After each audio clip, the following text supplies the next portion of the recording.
Morning, lads. Welcome back to This Week in F1. And this week, Sebastian Vettel and Pierre Gasly.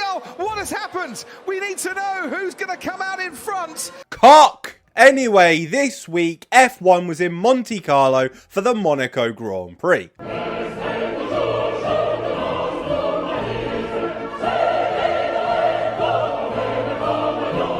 Now, of course, Monaco is a historic weekend for Formula 1, with celebrities from all over the gaff turning up to watch the procession. From actors Simon Lazenby couldn't give a fuck about, to footballers who couldn't give a fuck about their teams. Monaco attracts some of the biggest bellends this world has ever seen. Not to mention, it was Yoss's first race back since Jeddah, and after Red Bull's performance, it will hopefully be his last.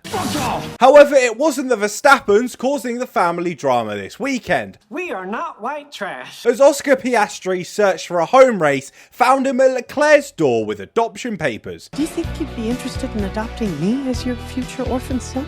Definitely. Which went down well with his mum. You're not my son. And after looking at the practice results, I must say they got the legal documents through very quickly, although Arthur Leclerc wasn't really sure about becoming an uncle, and I don't think Leo really wanted a brother. I mean, look at him, he's pretty pointless. So that is a bit of a rise in the terrain there. Do we, in these unique circumstances, merely leave him or shoot him and leave him? Because we were working as a team, we decided to just leave him. But overall, it was good news for the Leclerc family, as qualifying saw them lock out the front row, with Sainz finishing off the top three. But qualifying wasn't smooth for everyone, as Brexit means Brexit. Perez was out in Q1, after a terrible showing, finishing himself down in P18. Are you taking the fucking piss? While Alonso was outqualified by Stroll for the second race in a row. And maybe his age is finally catching up to him, but when members of the Aston Martin team suggested a retirement home, Fernando wasn't that pleased. The fuck you say to me, you little shit? Now onto the race, and it was 5 lights out and away we go. Sainz sent it up the inside of Piastri, squeezing the Aussie to the wall, then driving on his car, giving the Spaniard a puncture. That sent him straight on at turn 4 by the casino, forcing Charles to choose between his new son and his teammate in the post-race arguments. And when asking Ferrari for help, they didn't give him much. Okay, copy that. We are checking it. But the real shit happened further back, as Magnussen decided that the wall looked like a tasty overtaking spot going up the inside of Perez, before then slamming into the wall, then slamming Perez into the wall. Pause. Then the Mexican collected the other Haas on his way round, spraying debris all around the gaff and leaving the Mexican's car to look like a scrunched up Red Bull can. Further up, and the French were still trying to reignite the French Civil War from Miami, as Ocon drove into Gasly, sending his car flying, before Lance Stroll drove into Gasly because, well, he's Lance Stroll. Oh, that's not gone well. Then the red flag came out, saving Sainz from embarrassment and changing the race from a one-stop to a save and manage snooze fest. Boring! So, a quick summary of the starting incident and who's at fault for what. It was Sainz's fault for driving into Piastri and giving himself a puncture. Magnussen had no gap and was just driving into a wall, so that whole whatever the fuck it was is on him. Do you want me to die? And Ocon and Stroll crashing into Gasly under literally zero pressure on lap 1. There, of all places, to fucking try and make a move. That's obviously not on Gasly. It's on the two morons trying to overtake him. Clarkson, you infantile pillock. You're tidying that up. And if you disagree, you can go fucking argue with your nan. I couldn't care less. Who gives a shit? Now, during the red flag, everyone who started on the mediums stuck on the hards, and everyone on the hards put on the mediums, for what looked to be a zero stopper for everyone on the hards, and somehow George Russell on the mediums, but that's later on. Crikey. As the race got back underway, everyone made it through turn 1 without incident, and then, quite a few laps later, Stroll got a puncture, Bottas made a move, Verstappen and Hamilton pitted. Bored,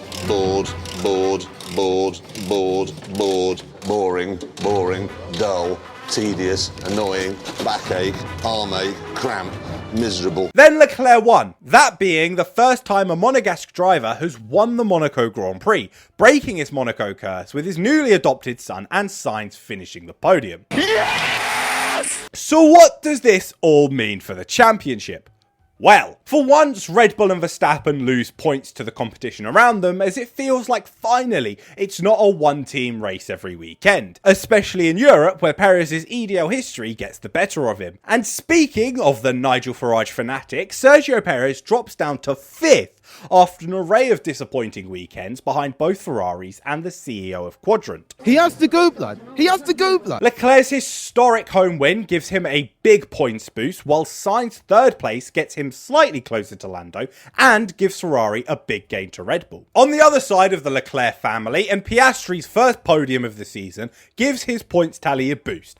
But he's so far in championship no man's land, it really doesn't matter. Cause I'm all alone. Russell's astounding 75 laps on the medium tyres meant he took 5th ahead of Verstappen and his teammate, although just like Piastri, it does fuck all for the standings. And the fact, by the way, side note, completely different from the championship roundup, but the fact that the mediums were not only able to last the entire race, but also as long as the hards, and keep people behind is... Well, one, the cars are too big for Monaco. I don't think Monaco needs to change. I think the cars need to change. They've just become way too big. They need to get a lot smaller. And the tyres need to drop off a lot more. Like, no way should you be able to do 75 laps on the second softest possible compound.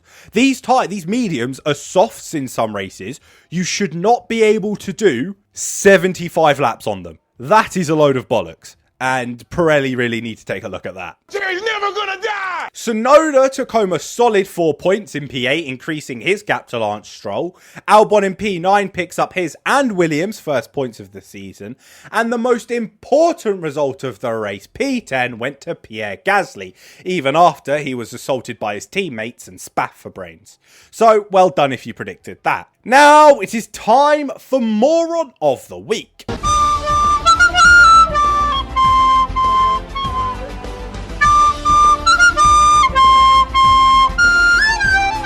Now this week, Moron of the Week goes to Lawrence Stroll. And you could make the argument that he deserves it every week for letting Lance Stroll keep his seat.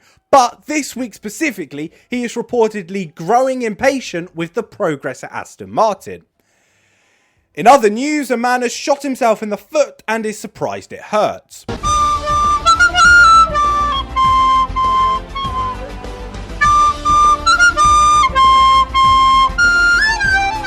Now it is time for the news, and we start with McLaren and their special Senna tribute livery.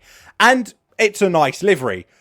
But I don't know if you can tell, I like the old McLaren style. I'm quite a big fan of a certain car, and I wanted it back. So, slight disappointment on my end, but it's pretty nice nonetheless. I'm not mad. I'm just disappointed. And to end off the news and the video, I'm quickly going to round up every rumour so far for driver moves. Bottas to Williams, the Frenchies to Haas, Magnussen to the unemployment centre, Sainz to the entire grid, Antonelli to Merck, Schumacher to Alpine, Yuki to Aston, and Lance Stroll to the late-term abortion clinic. In a bit.